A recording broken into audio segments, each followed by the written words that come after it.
इस वीडियो में हम लोग बात करेंगे आर्टिकल 257 के बारे में, 257 के बारे में। ये आर्टिकल बताता है कि केंद्र सरकार के पास कुछ कुछ केस में राज्य के ऊपर कंट्रोल होगा। ठीक है, तो इस आर्टिकल के अनुसार क्या बताया जा रहा है, पहला प्रोविज़न ये है कि जितने भी राज्य हैं भारत में, उसका जो भी एग्जीक्यूटिव फंक्शंस होगा, जो भी एग्जीक्यूटिव पावर होगा, मतलब जो भी कार्यपालिका वाला पावर होगा, वो इस हिसाब से एक्सरसाइज किया जाएगा, इस हिसाब से इस्तेमाल किया जाएगा कि वो केंद्र के जो एग्जीक्यूटिव पावर है उसको विरोध ना करे। फॉर एग्जांपल, अगर केंद्र सरकार चाह रही है कि ठीक है यार ठीक है बिहार में एक नेशनल पार्क बने, तो बिहार जो है वो उसका जो ऑफिसर्स वगैरह हैं वो इस हिसाब से आकर के खड़े हो जाएं कि नहीं, यहाँ पर नेशनल पार्क नहीं बनेगा। ये चीज़ें नहीं हो सकती है। मतलब कि जितने भी राज्य भारत में हैं वो केंद्र सरकार के साथ कदम से कदम मिल करके चलेंगे और दोनों साथ मिल करके तरक्की करेंगे भारत का। ठीक है, और इसी हिसाब से जो गवर्नमेंट ऑफ इंडिया का जो एग्जीक्यूटिव पावर होगा वो इस हिसाब से होना चाहिए जो कि राज्य का, जिससे बेहतरी हो, जिससे राज्य में शांति हो, जिससे राज्य जो है वो आगे बढ़ सके, जिससे बिहार या उत्तर प्रदेश या वेस्ट बंगाल जो भी राज्य है वो किसी भी तरह आगे बढ़ सके। ठीक है, दूसरा प्रोविज़न क्या है, दूसरा प्रोविज़न ये है कि अगर केंद्र सरकार चाहे तो केंद्र सरकार जो है वो राज्य सरकार को डायरेक्शंस दे सकती है, ये बता सकती है कि आप कम्युनिकेशन का रास्ता कैसे खोल सकते हैं जब कभी नेशनल इम्पोर्टेंस या फिर मिलिट्री इम्पोर्टेंस के लिए कम्युनिकेशन का ज़रूरत पड़े। फॉर एग्जांपल, गंगा नदी देखो बहती है इस हिसाब से। ठीक है, और अब मान लेते हैं बांग्लादेश यहाँ पर है उत्तर प्रदेश। ठीक है, बांग्लादेश में झगड़ा हो गया तो जो गंगा नदी है उसके सहारे तो काफ़ी टेररिस्ट ग्रुप घुस सकते हैं या फिर काफ़ी कुछ हो सकता है। तो ये जो मिलिट्री इम्पोर्टेंस है या जो नेशनल इम्पोर्टेंस है उस हिसाब से जो ज़रूरी है गंगा नदी, तो उसके लिए केंद्र सरकार जो है वो राज्य सरकार को बता सकती है कि आप गंगा नदी को कैसे अच्छे से रखोगे, कैसे आप ये तय करोगे कि कोई भी उसमें कोई भी टेररिस्ट वगैरह भारत में ना दाखिल हो जाए, क्योंकि भारत का नेशनल इम्पोर्टेंस वहाँ पर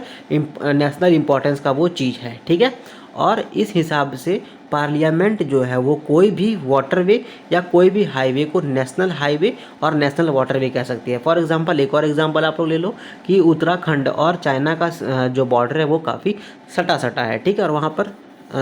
झगड़ा वगैरह होते रहता है, जो भी है। तो वहाँ पर जो हाईवे है वो भारत को लगा कि हाँ ये नेशनल इम्पोर्टेंस का है, इसलिए वो जो हाईवे जो राज्य का था उसको नेशनल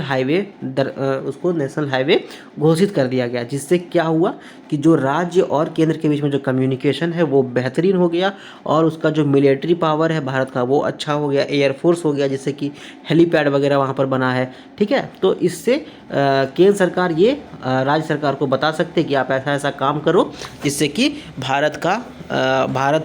जो केंद्र सरकार होगा और जो राज्य सरकार होगा उसके बीच में कम्युनिकेशन बेहतर हो सके। ठीक है, उसके बाद जो भी राज्य में रेलवे जाती है, ठीक है, तो राज्य में जो रेलवे जाती है उसका प्रोटेक्शन कैसे राज्य करेगा, उसको निर्देशित कर सकती है कौन, यूनियन गवर्नमेंट। मतलब केंद्र गवर्नमेंट राज्य को ये बता सकती है कि आपके पास जो रेलवे का प्रॉपर्टी है उसको आप कैसे बेटर कर सकते हो, आप बुलेट ट्रेन ला सकते हो या फिर आप लोकल गाड़ी और चला सकते हो वगैरह वगैरह। ठीक है, अब जितने भी चीज़ केंद्र सरकार जो है वो राज्य को सौंप दिए, ठीक है,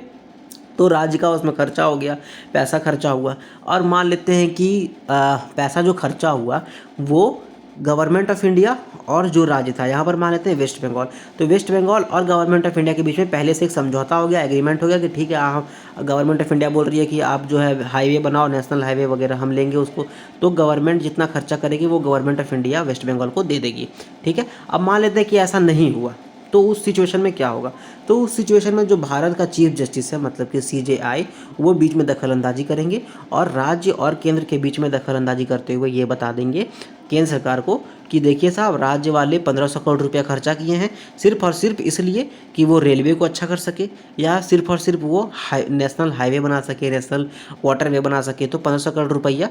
राज्य सरकार का खर्चा हो गया। तो इस सिचुएशन में यूनियन गवर्नमेंट को वो पैसा राज्य सरकार को देना पड़ेगा। ठीक है, तो इतना सारा था आपका आर्टिकल 257 में। तो काफ़ी बल्कि आर्टिकल था बट बहुत इंटरेस्टिंग आर्टिकल था। ठीक है, एंड अगर ये आपको अच्छा लगा तो इसको लाइक करो, कुछ भी पूछना है बताना है तो कमेंट करो, चैनल को सब्सक्राइब करो, वीडियो को शेयर करो। Thank you very much.